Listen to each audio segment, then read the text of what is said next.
How would you handicap the Cowboys, given the information yesterday that Elliott will play Sunday night against the Giants?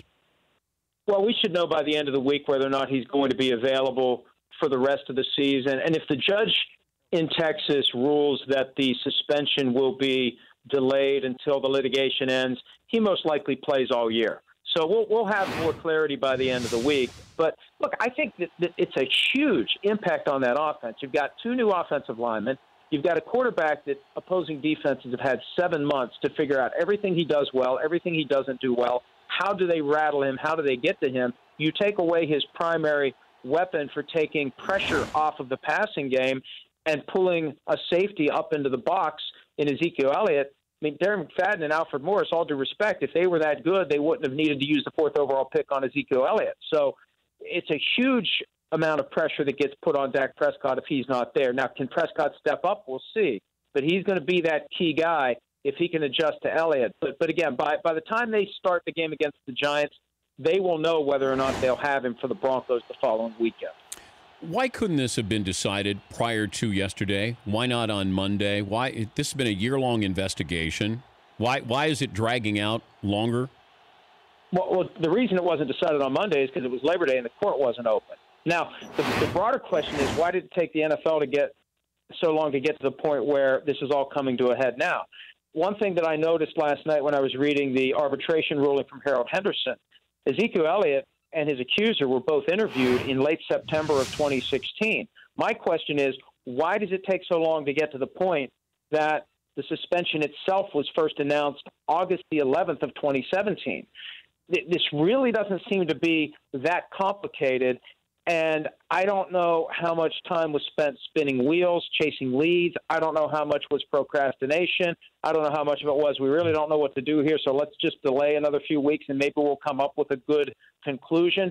But if this gets handled in March or April, then there's a full and fair opportunity for everyone to work it through without that pressure of an impending season starting.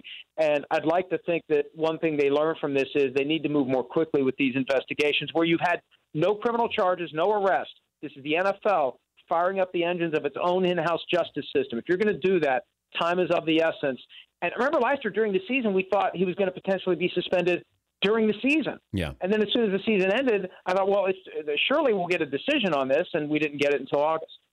The reason why I brought up Monday is those in the hearing on Thursday were told that they would have a decision by Monday, and the fact that it leaked into Tuesday and then Tuesday late afternoon, Well, let me tell you, and here's why the decision didn't come Monday, because the court hearing couldn't come until Tuesday, and I think the NFL did not want the arbitrator to issue a ruling before they went to court, because the NFL's primary argument in Texas was that Ezekiel Elliott got an unfair head start on the legal process by filing his lawsuit before there was a ruling from Harold Henderson. So let's make sure we hold the ruling even longer so we still have that argument that he started the process too early, because they were trying to get that case thrown out completely in Texas. They want to litigate this in New York City. Absolutely. And I think that's why Henderson didn't have a ruling on Monday, because when I look at his decision, Dan, he could have written it up by Friday. That's how basic and simple it is. I'll leave you with this. How do you think this all plays out?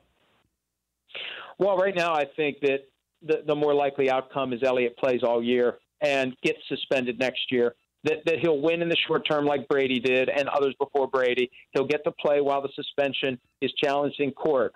But this deck is so stacked in favor of the NFL by virtue of the power the league has, the standards that apply, the procedures that apply. It really is objectively an unfair process for the players, but the NFL has the power to run an unfair process, and it takes full advantage of it. Thank you, Mike. All right, Dan. I'll see you in Foxborough. All right, pal. That's Mike Florio, Pro Football Live, NBC Football Night in America. The Dan Patrick Show, weekday mornings on Audience.